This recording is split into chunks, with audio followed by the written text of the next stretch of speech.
అంతా కూడా ఆయన తిరుగుతూ ఆయన సముద్ర తీరములో ఆ ఎత్తుగా ఉన్న కొండలను ఒక అద్భుతమైన దృశ్యాన్ని అక్కడ కనబడతా ఉంది. గలిలయ ప్రాంతము చాలా అందంగా ఉంటుంది. ఎదురుగా మరి సముద్రం ఉంటుంది, కొండలు ఉంటాయి. ఆ కొండ మీద మంచి పట్టణము, చక్కగా అక్కడ చేపలు పడుతున్న మరి ధోనిలు, మరి ఎంతోమంది ప్రజలు దేవుణ్ణి అనగా యేసు ప్రభువు మాటలు వినటానికి వస్తూ ఉన్నారు. ఆయన మాటలు చాలా ఆశ్చర్యంగా ఉన్నాయి, చాలా ఆదరణకరంగా ఉన్నాయి. ఎవరు కూడా అట్లా బోధించటం. అందుకని చాలా జనసమూహాలు గలిలయ, దెకపోలి, యెరూషలేము, యోదయ ప్రదేశం నుండి, యోర్దాను అవతల నుండి బహుజన సమూహములు ఆయనను వెంబడించెను. 4వ అధ్యాయము మత్తయి సువార్త 25వ వచనంలో మీకు కనబడుతుంది. అప్పుడు ప్రజలందరూ జనమంతా రాగానే యేసుక్రీస్తు ప్రభువారు ఏం చేశారంట, ఆ జనసమూహమును చూచి ఆ కొండ ఎక్కి కూర్చుండగా శిష్యులు ఆయన దగ్గరకు వచ్చారంట. అప్పుడు నోరు తెరిచి ఇట్లా మాట్లాడుతున్నాడంట. చూడండి, యేసుక్రీస్తు ప్రభువారు ఇక్కడ ఆయన బోధిస్తూ 3వ వచనం నుంచి లేక 3వ వచనం నుంచి మీరు 12వ వచనం వరకు కూడా చూస్తే ధన్యులు ధన్యులు ధన్యులు అని చెప్తున్నాడు. అంటే దేవుడు కొన్ని ధన్యతలు ఇచ్చాడు, కొన్ని ఆశీర్వాదాలు ఇచ్చాడు. ధన్యత అంటే బ్లెస్సడ్ అని ఇంగ్లీష్లో ఉంటుంది, మనకు అర్థం కావటంలో ధన్యత అంటే కూడా ఏంటి? ధన్యత అంటే సంతోషకరమైనది. ఏంటి చెప్పండి నాతో పాటు? సంతోషకరమైనది. కాబట్టి ఇటువంటి సంతోషం ఏంటి అనంటే 8 సంతోషకరమైన మాటలు చెప్పాడు యేసయ్య. ఆ 8 మాటల్లో మనం 3 చూస్తాం. ఏంటా 8 మాటలు అంటే, మొదటి మాట చూస్తే ఆత్మ విషయమై దీనులైన వారు ధన్యులు అని ప్రారంభించాడు ప్రభు. చూడండి, ఈ మాట చదవగానే మనకు అసలు చాలా విషయాలు ఈ మాటలు మనం ఉన్నాయి. అంటే చాలా విషయాలు అంటే గొప్ప గొప్ప విషయాలేం కాదు, అసలైన మాట ఒకటే. ఆత్మ విషయములో ఎవరైతే బేదలుగా ఉన్నారో, దరిద్రతలో ఉన్నారో, ఇంగ్లీష్లో చక్కగా ఉంది పూర్ ఇన్ స్పిరిట్ అని ఉంది. మనకు అర్థం కావటం లేదు ఈ మాటలు. పూర్ ఇన్ స్పిరిట్ ఏంటి?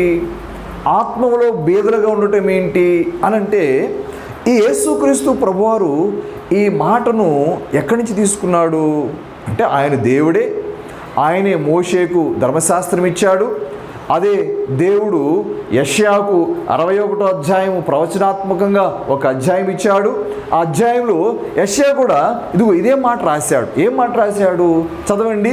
దీనులకు సువర్తమానం ప్రకటించుటక యెషయా గ్రంథము 61వ అధ్యాయము, యెషయా గ్రంథము 61వ అధ్యాయము ఆ భాగము గమనించండి. మొదటి వచనం చదవండి. మొదటి వచనం 61వ అధ్యాయము మొదటి వచనం. యెహోవా ఆత్మ నా మీదికి వచ్చి ఉన్నది, దీనులకు స్వర్తమానం ప్రకటించుటకు యెహోవా నన్ను అభిషేకించెను. చాలండి, ఎవరంటండి వీళ్ళు? దీనులు. లూకా సువార్త 4వ అధ్యాయంలో సరిగ్గా ఇదే సందర్భాన్ని లూకా కూడా మాట్లాడతాడు. అక్కడేమంటున్నాడు లూకా? చూడండి, లూకా సువార్త 4వ అధ్యాయము 13వ వచనంలో ఆ మాట, లేక 18వ వచనంలో ఆ మాట ఉంది. చూడండి, లూకా సువార్త, ప్రభు ఆత్మ నా మీద ఉన్నది, బీదలకు సువార్త ప్రకటించుటకై. చూడండి, ఆయన నన్ను ఎవరికంటే సువార్త? ఎవరికి? బీదలకు. కాబట్టి ఎవరికి బీదలు అంటే ఎవరిప్పుడు అనంటే, ఇక్కడ బీదలు అన్న మాట దగ్గర మనం ఏమని తీసుకోవాలంటే, ఒక మాటలో రోడ్డు మీద డబ్బు కొరకు, ఆహారం కొరకు ఎవరైతే యాచిస్తారో, యాచకులు ఉంటారు కదా, భిక్షకులు, వాళ్ళు అని అర్థం. కాబట్టి వాళ్ళు ఎట్లా ఉన్నారు ఇప్పుడు? వాళ్ళ దగ్గర డబ్బు లేదు, వాళ్ళ దగ్గర ఆహారం లేదు, కనీసం వస్త్రాలు ఉండవు. అటువంటి వారు ఏం చేయాలి? ఇప్పుడు ఎవరన్నా యాచిస్తారు, అయ్యా నాకు కొంచెం సాయం చేయండి. కాబట్టి ఇప్పుడు పరలోక రాజ్యంలోకి వెళ్ళాలి అనంటే ప్రతి ఒక్క వ్యక్తి కూడా ఏం చేయాలి చెప్పండి? వెళ్ళటానికి ఏమి అర్హత లేదు, ధనవంతులము కాం, మనం బేదలం. ఎందుకంటే ఆత్మీయంగా మనం చచ్చిన స్థితిలో ఉన్నాం. ఇటువంటి చచ్చిన స్థితిలో ఉన్న మన దగ్గరకు యేసుక్రీస్తు ప్రభువు ఏం చేశాడంట? సువార్త ప్రకటించాడు. చదవండి ఆ మాటను మళ్ళా. లూకా సువార్త 4వ అధ్యాయము 18వ వచనము. ప్రభు ఆత్మ నా మీద ఉన్నది, బీదలకు సువార్త ప్రకటించుటకై ఆయనను అభిషేకించును. చాలమ్మ. కాబట్టి ఇప్పుడు బీదలు అన్న మాట దగ్గర ప్యాటోచస్ అని ఒక గ్రీకు మాట ఉంటుంది. అంటే చాలా దీనస్థితిలో ఉన్న బీదలు. అసలు ఏంటి బీదలు అన్న మాట ఎందుకు వస్తుంది? ఎందుకు యేసుప్రభు అంటున్నాడు? ఎందుకు యెషయా గ్రంథంలో దీనులను రాశాడు? లూకా సువార్తలో బీదలను రాశాడు. మరి మత్తయి సువార్త 5వ అధ్యాయంలో కూడా ఏమంటున్నారు?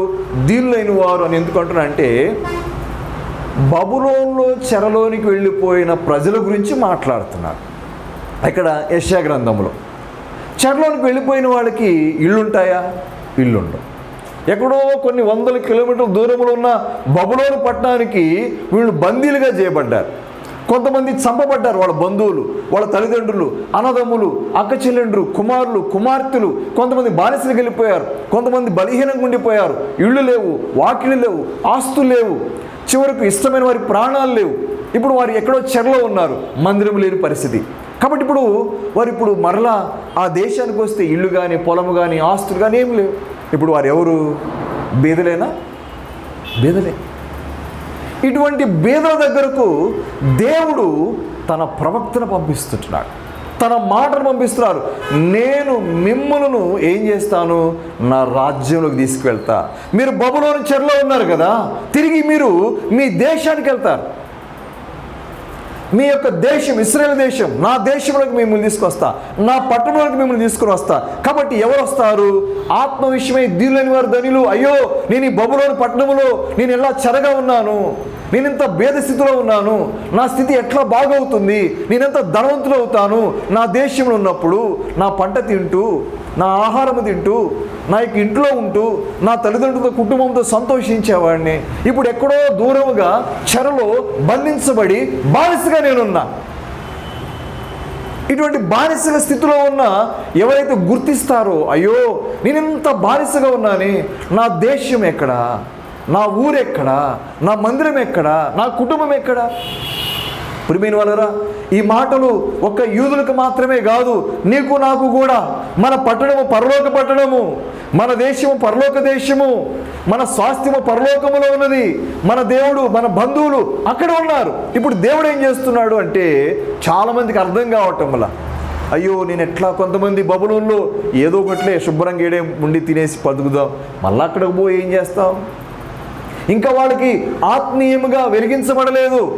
వారు ఇంకా పాపములోనే ఉంటున్నారు, వారు ఇంకా శాపములోనే ఉన్నారు, వారు ఇంకా మరణములోనే ఉన్నారు. అటువంటి వారి దగ్గరకు దేవుడు సువార్త ప్రకటిస్తున్నాడు. బిడ్డ, ఇదిగో నీ దగ్గరికి నేను వస్తున్నా, మీకు పరలోక రాజ్యం నేను ఇస్తాను. యూదులకు ఎట్లాగైతే ఆ యొక్క యెరూషలేములకు మరలా నేను తీసుకెళ్తానని చెప్పాడో, మీకు పరలోక రాజ్యం ఇస్తా అంటే, ఇప్పుడు మనకు దేవుడు ఏం చేస్తున్నాడంట?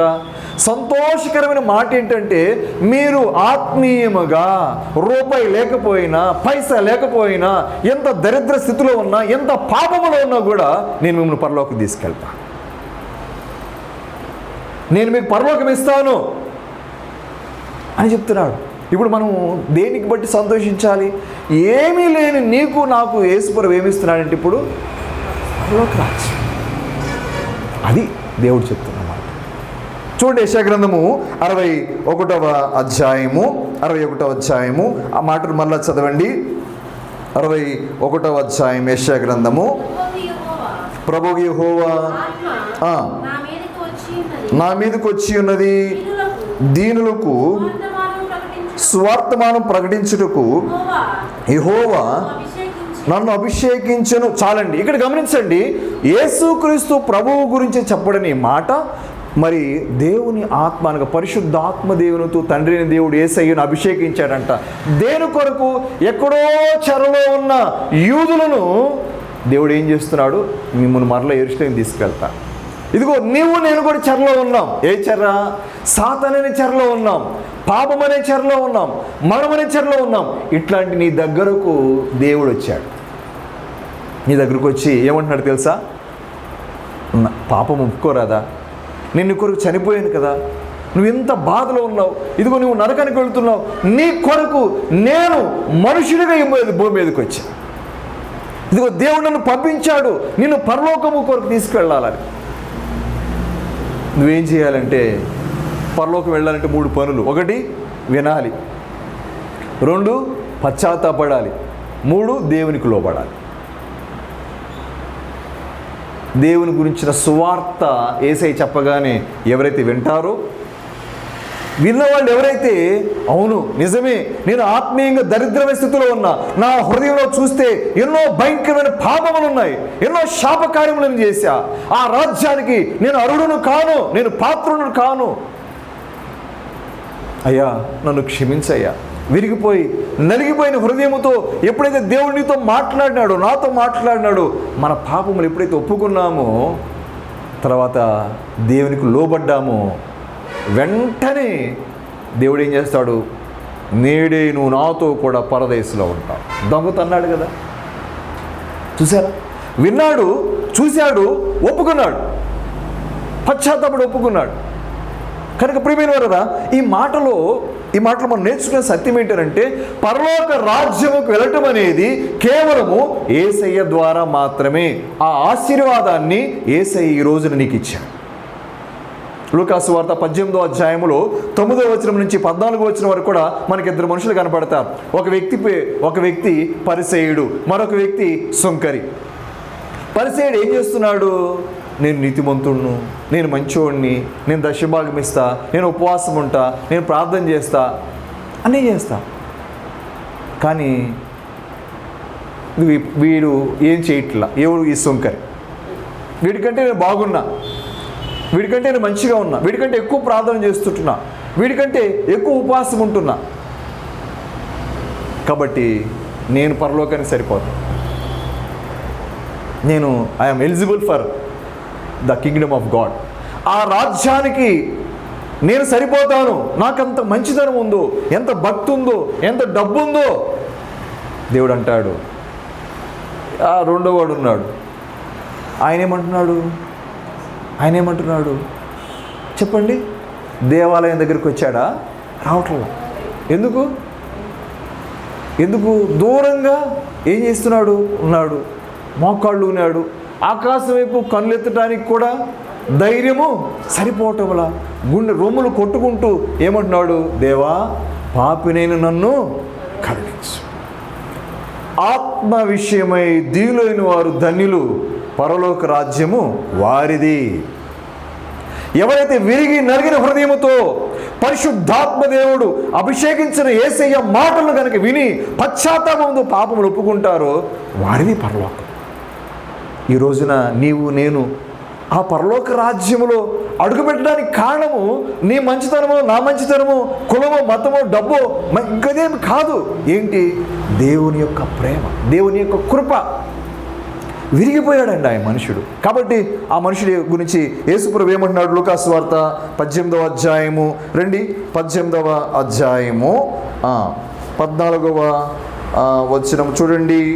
14వ వచనం, అతని కంటే ఇతడు నీతిమంతుడిగా తీర్చబడి తన ఇంటికి వెళ్ళని మీతో చెప్పుచున్నాను, తాను హెచ్చించుకున్నవాడు తగ్గించబడును, తాను తగ్గించుకున్నవాడు హెచ్చించబడని చెప్పాను. కాబట్టి ప్రియమైన వాళ్ళరా, మనకు ఇంత గొప్ప పరలోక రాజ్యం ఇవ్వటానికి కారణం ఎవరు? యేసయ్య, పరిశుద్ధాత్మదేవుడు. మనలో ఆ విరిగిపోయిన స్వభావం ఎట్లా వచ్చింది? అయ్యో, నేను ఇంత పాపినా, ఇంత దుర్మార్గుడినా, ఇంత నీచమైన వాడినా, నా పాపములకు శిక్ష నరకమా అని ఎట్లా తెలిసింది నీకు? ఎలా తెలిసిందండి? ఎవరు చెప్పారంట నీకు? బీదలకు సువార్తమానం ప్రకటించుటకై ప్రభు యెహోవా ఆత్మతో నన్ను అభిషేకించి, యేసుక్రీస్తు ప్రభువే స్వయముగా వచ్చి నీతో మాట్లాడటము ద్వారా పరిశుద్ధాత్మ దేవుడు నిన్నేం చేశాడంట? ఒప్పించాడు పాపము గురించి. యోహాను సువార్త 14వ అధ్యాయములో 16వ అధ్యాయం మీరు చూడవచ్చు. ఏముంది? పరిశుద్ధాత్ముడు వచ్చి ఏం చేస్తాడంట? పాపమును గుర్చియో, నీతిని గుర్చియో, తీర్పును గుర్చియో ఒప్పింపజేస్తున్నాడు. అరే, నువ్వు పాపివి అని చెప్తున్నాడు, పాపముకు శిక్ష నరకము అని చెప్తుంటున్నాడు. నువ్వు నీతిమంతుడు కావు, ఇదిగో యేసయ్య నీతిమంతుడు, నీ కొరకు ఆయన చనిపోయినాడు, నీ పాపములు ఒప్పుకో, ఆ నీతిమంతుడిగా నువ్వు తీర్చబడు అని అంటున్నాడు. మూడవదిగా తీర్పు ఉన్నది, జాగ్రత్త. నరకం ఉన్నది, జాగ్రత్త. ఒకడు యేసు ప్రభు లేకుండా వెళ్ళిపోతే అంటే నువ్వేం చేశావు?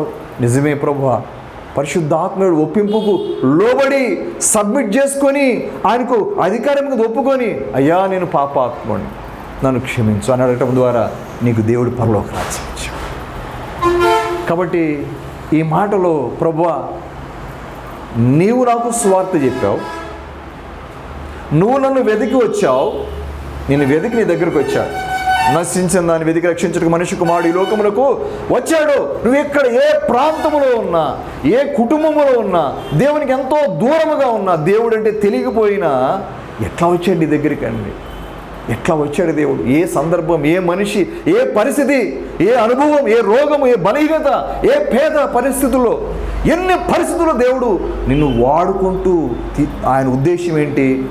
ఆ పరిస్థితిలో గుండా నేను తీసుకువెళ్ళి నీకు సువార్త చెప్పి పరలోకం తీసుకెళ్ళాలి.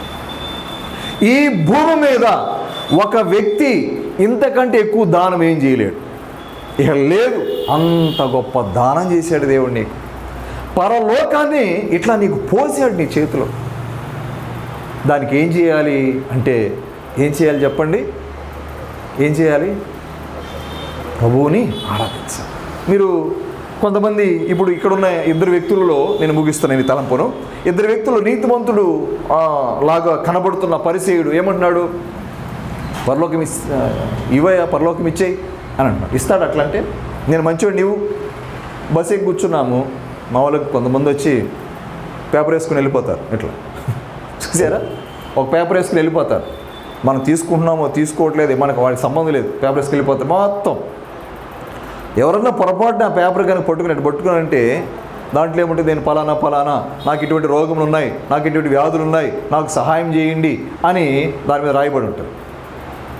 వాడు ఏం అడగడు, ఇంకా వెళ్ళి నుంచోండి డబ్బులు అంటాడు. ఎవరన్నా అటువంటి వ్యక్తికి డబ్బులు ఇస్తామా? కొంతమంది దీనంగా, అయ్యా కొంచెం పెట్టినాయన, నిజంగా నాకు ఆకలేస్తా ఉంది, ₹1 నాయన అన్నాడు. అటువంటి వ్యక్తికి జాలి చేసుకొని ₹1 ఇస్తాం. కాబట్టి గమనించండి, ఆత్మ విషయంలో ఎవరైతే గర్వముగా ఉంటారో వాడికి పరలోక రాజ్యం లేదు. ఎవరైతే యేసు ప్రభు దగ్గరికి వచ్చి, అయ్యా నేను నీ శరణ చొచ్చుతున్నాను, నీవే నాకు పరలోకం ఇచ్చేది, నీవే నాకు మార్గము, నీవే నా పాపముల కొరకు చనిపోయినావు, నా పాపముల కొరకు శాపం చనిపోయి తిరిగి లేచినావు, అయ్యా నన్ను క్షమించు నాయన అని ఎవరైతే వారి జీవితంలో ఆత్మీయమైన దారిద్ర్యమైన స్థితిని, ఆత్మీయమైన పాపములను ఒప్పుకుంటారో వారికి పరలోక రాజ్యం. ఈ రోజున దేవుడు తన సువార్త నీకు బోధించి, నిన్ను పశ్చాత్తాపముకు నడిపించి, నీ హృదయాన్ని చూపించి, నీ బ్రతుకు నీకు చూపించి ఆయన పరలోకానికి నేను వారసుడిగా చేసుకున్నాను. చూడండి, నీ స్థితిని, నా స్థితిని మనకు తెలియదు, కానీ ఆయనే వచ్చాడు, ఆయన మనల్ని వెతికొచ్చాడు, మనం ఎంత పాపులమో మనకు చెప్పాడు, పరలోక రాజ్యము నేను నీకు ఇస్తా అని చెప్పాడు. అక్కడ తండ్రి ఉంటాడు, పరలోకం ఉండదు, మరణం ఉండదు, శాపం ఉండదని, ఆకలి ఉండదు. ఆ రాజ్యం గురించి మనకు చెప్పాడు. ఒప్పుకోకపోతే నరకమేంటో చెప్పాడు. రక్షించుకున్నాడు. విశ్వాసం ఉంచితే రక్షణలోకి వచ్చేసాం, ఆయన బిడ్డగా చేయబడ్డాం. కేవలము పరిశుద్ధాత్మ దేవుని కార్యము ద్వారా, ప్రభువైన యేసుక్రీస్తు సువార్త ప్రకటించడం ద్వారా, తండ్రి అయిన దేవుడు తన కుమారుని లోకమును పంపించడం ద్వారా, ప్రభువైన యేసుక్రీస్తు వారు వచ్చి ఆ రక్షణ కార్యం గురించి బోధించడం మాత్రమే కాదు, శిలువలో నీ కొరకు ప్రాణం పెట్టాడు. అంతేకాదు, పరిశుద్ధాత్మ దేవుడు వచ్చి ఆ పాపము, నీతి, తీర్పు గురించి ఒప్పింపజేశాడు. కాబట్టి ప్రభువా, నేను ఆత్మీయంగా ఎక్కడో దరిద్రమైన స్థితిలో కేవలము నరకానికి మాత్రమే అర్హుడును, పరలోకానికి కాదు. ఇంత దరిద్రంగా ఉన్న నన్ను కేవలము నువ్వు బోధించి నన్ను ఒప్పింపచేసి నీ బిడ్డగా చేసుకున్నందుకు వందనాలు అని ప్రభువుని. ఒకవేళ పరిశుద్ధాత్మ దేవుడి దగ్గరికి రాకపోతే, ఒకవేళ యేసు ప్రభు వారు ఈ లోకానికి రాకపోతే, ఒకవేళ తండ్రి దేవుడు తన కుమారుని ఈ లోకమును పంపించకపోతే, సమస్తమైన మానవులందరూ కూడా నశించిపోతారు. అందరూ నశించిపోతారు. ఒక్క వ్యక్తి కూడా మిగలడు, ఒక్కరు కూడా మిగలరు ఈ భూప్రపంచంలో. అందరూ, ఎందుకంటే ఏ భేదము లేదు, అందరూ పాపము చేసి ఏకంగా దేవుడు అనుగ్రహించు మహిమను, ఘనతను, పరలోకమును పొందలేకపోతున్నారు. కాబట్టి ప్రభువా, నీ వందనాలయ్యా, పాపాత్ముడైన నన్ను రక్షించు. రెండవ మాటకి వెళ్దాం రండి. మత్తయి సువార్త 5వ అధ్యాయము 4వ వచనం చదవండి. మత్తయి సువార్త దుఃఖపడువారు ధన్యులు ఓదార్చబడుదురు. అమ్మ చాలమ్మ. దుఃఖపడువారు ధన్యులు, వారు ఓదార్చబడుదురు. ఇది భవిష్యత్తు గురించి చెప్పబడిన వాగ్దానం. అంటే మనకు దుఃఖం ఉంది, మనకెంతో బాధ ఉందంట. ఇప్పుడు ఒక్కసారి మరలా ఆ చెరలో ఉన్న యూదుల దగ్గరికి వెళ్దాం. అయ్యా ఎట్లా ఉన్నారు మీరు చెరలో? చాలా సంతోషంగా ఉన్నాం, మంచిగా ఉన్నాం, మాంసం గేమ్సం దొరుకుతుంది బబులోని, ఏదైతే మాకు మంచిగా ఉన్నాం ఇక్కడ అని అంటారా? దుఃఖం ఎందుకయ్యా? భోజనం ఉంది కదా, ఉందయ్యా. బట్టలు ఉన్నాయి కదా, ఉందయ్యా. రాజ్యం ఉంది కదా, ఉందయ్యా. కానీ మరి ఎందుకు బాధపడ? మా దేశం మేము పోవాలయ్యా. కారం ఉప్పు అక్కడ తింటామయ్యా, చెట్టు కింద ఉంటాం, కానీ మేము ఏడు ఉండమయ్యా కదా. మీరు ఎప్పుడైనా మీ ఇల్లు వదిలి వేరే ఇంటికి వెళ్ళి ఉన్నప్పుడు మీరు ఎన్ని రోజులు ఉంటారు? సుఖంగా ఇష్టంగా ఉండలేరు. ఎందుకు? మనకంటే బాగుంటుంది ఆ ఇల్లు, అయినా మనం ఉండలేము. మనది ఎంత చిన్న ఇల్లు అయినా, ఎంత ఏం సౌకర్యాలు లేకపోయినా మన ఇంట్లో పడుకుంటే కదండి. ఇక్కడ బబులోనులో ఉన్నవారు దుఃఖంలో ఉన్నారు. ఏంటంటే మా దేశం మాకు లేదయ్యా, మా దేశం మాకు లేదు అంటే ఇప్పుడు దేవుడు ఏమన్నాడు? ఆదరిస్తున్నాడు. బాధపడకండి, నేను మిమ్మల్ని తీసుకెళ్తా. ఎక్కడ తీసుకెళ్తా? మీ దేశానికి మిమ్మల్ని తీసుకెళ్తా. ఏ దేశము? ఇజ్రాయెల్ దేశం, యోధా దేశం, లేక యెరూషలేము పట్టణం నేను మిమ్మల్ని తీసుకువెళ్తా. ఇక్కడ దేవుడు కూడా నిన్ను ఏం చేస్తున్నాడు? ఎప్పుడైతే రక్షణ పొందావో ఇక్కడ ఏం చేస్తున్నావు? మూలుగు, శ్రమ, బాధ, వేదన, ఈ లోకంలో ఉన్న వారికి అనేకంగా హింసలు జరుగుతున్నాయి దేవుని బిడ్డలకు. అయితే దేవుడు ఏమంటున్నాడు? నిన్ను ఆదరిస్తా, నిన్ను బలపరుస్తా. ఎన్ని అనుభవాల్లో కూడా వెళ్తున్నాం చెప్పండి. ఎన్ని అనుభవాలు, ఎంత పేదరికము, ఎన్ని అవమానాలు, ఎన్ని నిందలు, ఎన్ని రోగాలు, ఎన్ని బలహీనతలు. వీటన్నిటిలో దేవుడు ఏమంటున్నాడు? దుఃఖపడవారు ధన్యులు, వారు ఏం చేయబడతారు? ఆదరించబడతారు. నేను మీకు ఆదరణ ఇస్తాను. 40వ అధ్యాయము యెషయా గ్రంథము. రండి, యెషయా గ్రంథము 40వ అధ్యాయము చదవండి ఆ భాగము. యెషయా గ్రంథము 40వ అధ్యాయము త్వరగా మొదటి వచనం చదవాలి. యెషయా గ్రంథం నా జనులను ఓదార్చుడి, యెరూషలేముతో ప్రేమగా మాట్లాడుడి. ఆమె యుద్ధకాలము సమాప్తమయ్యను, ఆమె దోషులను తీర్చబడెను. యెహోవా చేతి వలన ఆమె తమ సమస్త పాపము నిమిత్తము రెండింతలు పొందిన సమాచారం ఆమెకు ప్రకటించండి. ఓదార్చండి, ఆదరించండి. ఆమె పాపములు తొలగిపోయాయి, దోషములు తొలగిపోయాయి. యూదులారా, ఇశ్రాయేలులారా, సమస్త ప్రజలారా, మీ పాపములు, దోషములన్నీ తొలగిపోయినాయి. మీరు ఆదరణ పొందండి. మిమ్మల్ని ఆదరిస్తున్నాడు దేవుడు. అక్కడ యూదులు మాత్రమే కాదు, ఆయన నామములో విశ్వాసం ఉంచిన ప్రతి బిడ్డకు కూడా ఎటువంటి శ్రమలో ఉన్నా, ఎటువంటి బాధలో ఉన్నా దేవుడు ఆదరణ ఇస్తున్నాడు. అయితే ఇక్కడ ఒక మాట మీకు అడగాలి. దేవుడికి ఎట్లా తెలిసిద్ది? మన బాధలు తెలుసా? మన సమస్యలు తెలుసా? నిర్గమకాండము 2వ అధ్యాయం 23వ వచనంలో ఇశ్రాయేలులు వెట్టి పని చేత మిక్కిలి హీన దశకు చేరినప్పుడు దేవుని సన్నిధిలో మొర్ర పెడతా ఉన్నారు. వారి దుఃఖములు నాకు నిశ్చయముగా తెలిసే ఉన్నవి అని అంటారు. చూడండి, నిర్గమకాండము 2వ అధ్యాయము, నిర్గమకాండం 2వ అధ్యాయము చదవాలి, త్వరగా తీయాల మాటను. 2వ అధ్యాయము 23వ వచనం తర్వాత చివరి మాట చూడండి.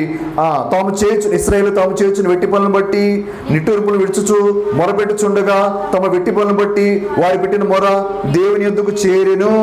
ఇప్పుడు దేవుడు ఏమంటాడు మోషేతో? 7వ వచనం చూడండి. మరియు యెహోవా ఇట్లనెను, నేను ఐగుప్తులోనున్న నా ప్రజల బాధను నిశ్చయముగా చూచితిని. పనులో తాము కష్టపెట్టిన వారిని బట్టి వారు పెట్టిన మొరను వింటిని. వారి దుఃఖములు నాకు తెలిసే ఉన్నవి. నీ దుఃఖము, నీ బాధ, నీ హృదయంలో ఉన్న ప్రతి ఒక్క దుఃఖం అనేది తెలుసు. ఏమన్నా వింటున్నారా నా మాటలు? నీ దుఃఖమంతా తెలుసు ఆయనకి. దుఃఖం తెలిస్తే ఆదరించవచ్చు, దుఃఖం తెలియకపోతే మనం ఎట్లా ఆదరిస్తాం? దేవునికి నీ దుఃఖం తెలుసు, నిన్ను ఆదరించడానికి సిద్ధంగా ఉన్నాడు. నీ ఒంటరితనములో, నీ యొక్క వ్యాధిని కుదర వ్యాధి జరిగినప్పుడు, నీ యొక్క పేదరికములో, నీ భయంకరమైన స్థితుల్లో దేవుడు అంటాడు, నాకు తెలుసు, నేను ఆదరిస్తాను మిమ్మల్ని, నేను మిమ్మల్ని ఆదరిస్తాను. మీరు చూస్తే, ఈ మాటలు చూస్తే ఆశ్చర్యం కలుగుతుంది. యెషయా గ్రంథం 40వ అధ్యాయంలో వారు ఇంకా చెరలోనికి వెళ్ళకముందే ఇశ్రాయేలు ప్రజలు యూదులతో అంటున్నాడు, నేను మిమ్మల్ని, మీరు మీ పాపను మీరు ఆదరణ పొందాలి, మీరు ఆదరణ చెప్పండి, చెరలోకి వెళ్తున్నారు కదా, నేను మళ్ళీ తీసుకొస్తాను మిమ్మల్ని, మీ దేశం మీకు ఇస్తా. నీతో కూడా దేవుడు అంటున్న మాట ఏంటంటే, ఆ వాగ్దాన భూమి పరలోకానికి దేవుడు నిన్ను తీసుకువెళ్తాడు, లేక నీ దుఃఖములన్నీ ఏవైతే ఉన్నాయో వాటన్నిటి విషయంలో ఆదరణ ఇస్తాడు. ఇక్కడ ఒక ప్రశ్న ఏంటంటే, దేవుడు ఎట్లా మన దుఃఖాలు తెలుసుకుంటాడు? ఒక చిన్న మాట చెప్తా. అపోస్తల కార్యము 9వ అధ్యాయంలో సౌలు దమస్క మార్గమును వెళుతూ యెరూషలేములో ఉన్న యూదులను చంపాలని ప్రయత్నం చేస్తూ వెళ్తూ ఉంటాడు. అప్పుడు దేవుడు యేసయ్య మరి దర్శనం కలుగుతుంది. అప్పుడు యేసుప్రభువు ఒక మాట అంటాడు, సౌలా సౌలా నీవేళ నన్ను హింసించుచున్నావు. ఈ మాట గుర్తుపెట్టుకోండి. అంటే సౌలుకు అర్థం కాల, నువ్వెవరివి అని అడిగా. నువ్వు హింసించుతున్న యేసును అన్న, అంతేనండి. ఇక్కడ ప్రశ్న ఏంటంటే, సౌలు హింసిస్తుంది ఎవరిని? దేవుని ప్రజలు. మరి యేసుప్రభువు ఏమంటున్నాడు? నన్ను హింసిస్తున్నావు నువ్వు అంటున్నావు. అంటే ఎట్లా తెలిసింది? He knows your pain. నీ నొప్పి ఆయనకి తెలుసు, నీ గాయాలు, నీ బాధ, నీ వేదన, నీ అవమానము నీకు జరుగుతుంటే ఆయనకు జరిగినట్టే. అక్కడ నువ్వు అవమానం పొందుతుంటే ఆయన అక్కడ పొందుతున్నట్లే, నువ్వు హింసించబడుతుంటే ఆయన అక్కడ హింస పొందుతున్నట్లే, నువ్వు హ్యూమిలేట్, నువ్వు దీనస్థితిలోకి వెళ్ళిపోతుంటే ఆయన అక్కడ వెళుతున్నట్లే అంటున్నాడు. నన్ను హింసించావయ్యా నువ్వు. సౌలు అడగాలి, నిన్నెప్పుడు హింసించానయ్యా? నువ్వు ఎక్కడో పరలోకం ఉన్నావు, వీళ్ళు ఇక్కడ భూమి మీద ఉన్నారు, నేను ఇక్కడ కొడుతుంటే నీకు అక్కడ దెబ్బలు తగులుతున్నాయి. చూడము, ఇదిగో ఇది నా ఇంటి ఉన్న వారి చేతిలో ఉన్నప్పుడు నాకు తగిలిన గాయమును. హోషేయ గ్రంథంలో ఆ మాట మీరు చూడవచ్చు. నన్ను ప్రేమించిన వారింట నేను ఉన్నప్పుడు నాకు తగిలిన గాయములను యేసుప్రభువు హోషేయ గ్రంథంలో చెప్తాడు. ఆయన ఈ లోకంలోకి వచ్చినప్పుడు ఆయన హింసించి అవమానపరిచాం. ఆయన ఈ లోకంలో నీ పాపములకు నా పాపముల కొరకు చనిపోయి తిరిగి లేచిన తర్వాత తిరిగి ఆయన సంఘాన్ని హింసిస్తుంటే ఆయనకు బాధ కలుగుతా ఉంది, నొప్పి కలుగుతా ఉంది, హింస పొందుతున్నాడు. చూసారా? హెబ్రీ రాసిన 4వ అధ్యాయంలో చివరి వచనాల్లో, ఆయన మన బలహీనతల యందు సహానుభవము లేనివాడు కాడు. మన బలహీనతలు, మన రోగాలు, మన వ్యసనాలు, మన అవమానాలు, మన నిందలలో ఆయనకు అనుభవం ఉందంట. నువ్వెంత బాధపడుతుంటే అంత బాధ ఆయన తీసుకుంటున్నాడు. ఎంతగా ఆదరిస్తున్నాడు దేవుడు. కాబట్టి ఇప్పుడు దేవుడు ఉంటాడు, బిడ్డ ఓర్చుకో, నేనున్నా, నేను నీకు సహాయం చేస్తాను, నేను ఆదరిస్తాను. కనుక ప్రేమిని వనరా, అటువంటి ఆదరణలో ఉన్న వారికి ఏమన్నాడు? ఓర్చుకొని అంటున్నాడా? ఏం కాదు తగ్గిపోయింది అంటున్నాడా? ఏమంటున్నాడు? సియోనులో ఉన్న వారికి, దుఃఖించుచున్న వారికి ఏమిస్తున్నాడంటే ఉల్లాస వస్త్రం. 61వ అధ్యాయం యెషయా గ్రంథం చదవండి. యెషయా గ్రంథము 61వ అధ్యాయము. దుఃఖిస్తున్న నీకు, బాధలో ఉన్న నీకు, కృంగిన నీకు, మరి ఒంటరితనములో ఉన్న నీకు, మరి భయంకరమైన వ్యాధి వల్ల పీడించబడుతున్న నీకు ఏమంటున్నాడు? 3వ వచనం, సియోనులో దుఃఖించు వారికి ఉల్లాస వస్త్రము ధరింపచేయుటకును, బూడిదకు ప్రతిగా పూదండను, దుఃఖముకు ప్రతిగా ఆనంద తైలమును, భారభరితమైన ఆత్మకు ప్రతిగా స్తుతి వస్త్రమును వారికిచ్చుటకు ఆయనను పంపి ఉన్నాడు. దుఃఖంలో ఉన్న నిన్ను, బాధలో ఉన్న నిన్ను, భారభరితమైన ఆత్మ ఉన్న నిన్ను ఏం చేస్తున్నాడంట? నీకు ఆనంద తైలం, నీ బూడిద ప్రతిగా మరి పూదండ, దుఃఖించే వారికి ఉల్లాస వస్త్రాలు, ఎన్ని ఆశీర్వాదాలు ఇస్తున్నాడు దేవుడు. కనుక ప్రేమినులారా, ఈ యొక్క మాటలలో ప్రభువా, నా యొక్క దుఃఖములో నువ్వు నన్ను ఓదారుస్తూ, నా దుఃఖములో నాకు ఉల్లాసమనే వస్త్రము ధరింపజేస్తూ, నా యొక్క పేదరికములో, నా యొక్క విలాపములో నాకు పూదండనిస్తూ, నా దుఃఖముకు ప్రతిగా ఆనంద తైలము నాకు ఇస్తున్నావు. భారభరితమైన ఆత్మ నాలో ఉంటే కురిగిపోయినప్పుడు, అయ్యో ఇది ఎట్లా సాధ్యము, ఇది ఎట్లా పరిష్కారము, అని అంటున్నప్పుడు ఏం చేస్తున్నాడు నీకు? ఆయన స్తుతి వస్త్రం ఇస్తున్నాడు. భారతవర్తి ఆత్మకి ఏమిస్తున్నాడంట? స్తుతి వస్త్రం, ద గార్మెంట్ ఆఫ్ ప్రైజ్. ఇదంతా ఎవరికి? ఎవరైతే దుఃఖములో, ఈ దేవుని నమ్మి ఒంటరితనములో, వ్యాధి బాధలలో, వేదనలో ఉంటున్నారో వారితో దేవుడు మాట్లాడుతుందంటే, బిడ్డ నేను నీతో ఉన్నా, నిన్ను ఆదరిస్తున్నా, నీ దుఃఖానికి బదులుగా, నీ భారములకు బదులుగా, నీ బూడిదకు బదులుగా నేను శ్రేష్టమైన బహుమానాలు నీకు ఇస్తున్నా. కనుక ప్రభువుని మనం ఆరాధిస్తాం. ప్రభువా, నా దుఃఖం అంతటిలో నువ్వు తెలుసుకొని ఉన్నావయ్యా. నా నొప్పి తెలుసు, నా గాయాలు తెలుసు, నా వేదన తెలుసు, నా నిందలు తెలుసు, నా కుటుంబంలో పరిస్థితి తెలుసు, అన్నీ తెలుసు నీకు. కానీ వాటన్నిటికి బదులుగా ఇప్పుడు ఏం చేస్తున్నావు? నన్ను ఆదరించి నన్ను ఆశీర్వదించే దేవుడిగా ఉన్నావు. కాబట్టి మొట్టమొదటిది ఏం ఆశీర్వాదం ఇచ్చాడంట? పరలోక రాజ్యం, దేవుని దగ్గరికి వెళ్ళే భాగ్యం. రెండవది ఏమిస్తున్నాడు? ఏం ఆశీర్వాదం ఇస్తున్నాడు? దుఃఖంలో నీకు ఆదరణ ఇస్తున్నాడు. మూడవదిగా ఏంటంట? ఆ మాట చూడండి, మనం చివరి మాట చూసుకుని వెళ్ళిపోదాం. మత్తయి సువార్త 5వ అధ్యాయము 5వ వచనం. సాత్వికులు ధన్యులు, వారు భూలోకమును స్వతంత్రించుకొందురు. సాత్వికులు అంటే ఇప్పుడు అదే చెరలో ఉన్నవారు దుఃఖంలో ఉన్నారు. ఇప్పుడు దేవుడు ఏమంటున్నాడు వాళ్ళతోటి? అయ్యా, మీరు భూలోకాన్ని స్వతంత్రించుకుంటారయ్యా. యెరూషలేము కాదు, భూలోకాన్ని. నువ్వు అనుకుంటున్నావు, అయ్యో నా స్థితి కొంచెమే ఉంది, నేను ఎట్లా వృద్ధి చెందాలి, నేను ఎట్లా మరి పైకి రావాలి? భూలోకమును స్వతంత్రింపజేస్తాడు దేవుడు. అంటే ఇక్కడ మాట ఏంటి అనంటే, the spirit of gentleness, the spirit of meekness. ఎవరైతే దీనులుగా ఉంటారో, తగ్గింపు కలిగి ఉంటారో, దేవుని మనస్సు కలిగి ఉంటారో, కోపానికి బదులుగా కోపం కాకుండా, దూషణ బదులుగా దూషణ కాకుండా, దెబ్బకు దెబ్బ కాకుండా, క్రీస్తు ప్రేమను ఎవరైతే చూపిస్తుంటారో వారు కొట్టగలిగిన బలం ఉన్నా కొట్టకుండా మౌనంగా ఉండటం, తిట్టగలిగిన శక్తి ఉన్నా తిట్టకుండా మౌనంగా ఉంటాం. అది బలం అంటే. ఒక ఆయన చెప్పాడు ఏంటంట, బలం అంటే ఏంటి? కొట్టగలిగిన బలం ఉండి కూడా మౌనంగా ఉంటాం, తిట్టగలిగిన శక్తి ఉండి కూడా మౌనంగా ఉంటాం. యేసుప్రభు శిలువలో అదే చేశాడు కదా. మొత్తం భూమంతా బూడిద చేయగలడు, కానీ మౌనంగా తగ్గచ్చు.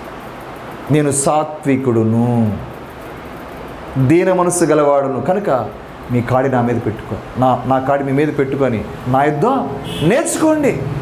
కాబట్టి ఇక్కడ ఈ యెరూషలేములో ఉన్న లేక చెరలోకి వెళ్ళిపోతున్న ఈ యూదులతో దేవుడు ఏమంటున్నారంటే, సాత్వికులు ధన్యులు అని అక్కడ చెప్తుంటే, ఇక్కడ యేసు ప్రభువు మత్తయి సువార్త 5వ అధ్యాయం 5వ వచనంలో, మీరు పరలోక రాజ్యం వచ్చిన తర్వాత, మీరు దుఃఖంలో కూడా ప్రయాణం చేస్తున్నప్పుడు ఆదరణ పొందిన తర్వాత మీరు సాత్వికంగా ఉండాలి.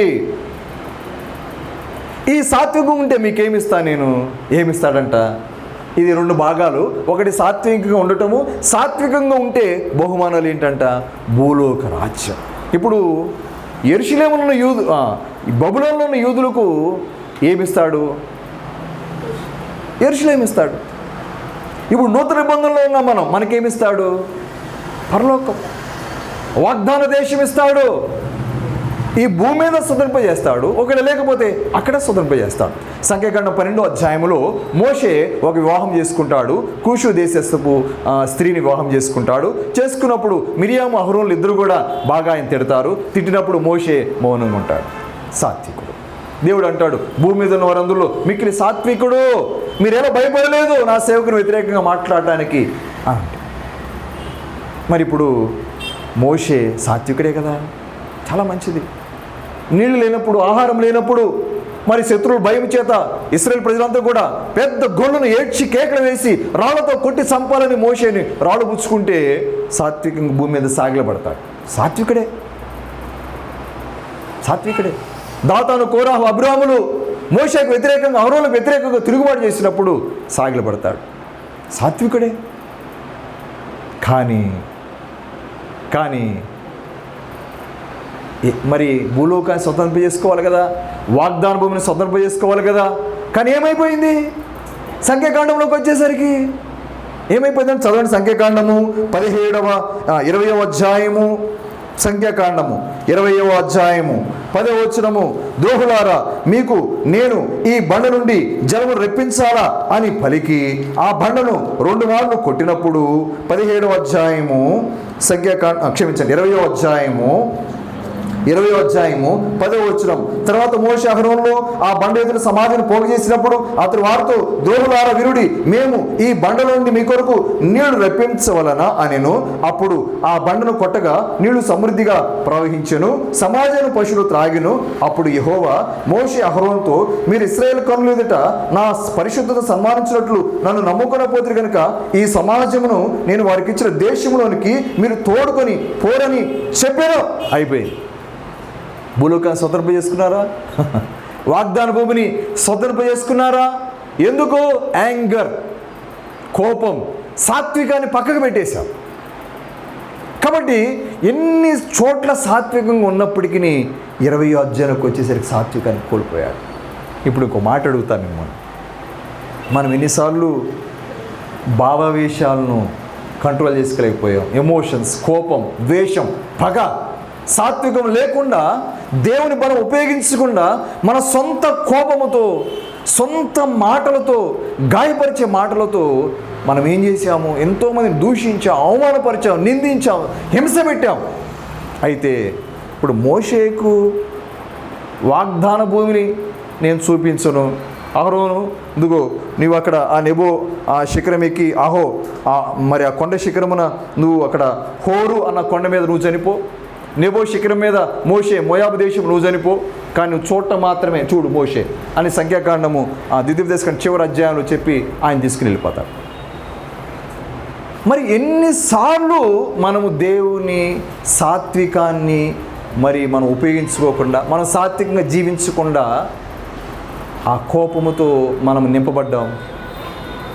మరి మనకు పరలోకం ఉంటుందా? ఉండాలా? ఒక్కసారి నందుకే ఆయన చూపించలేదే.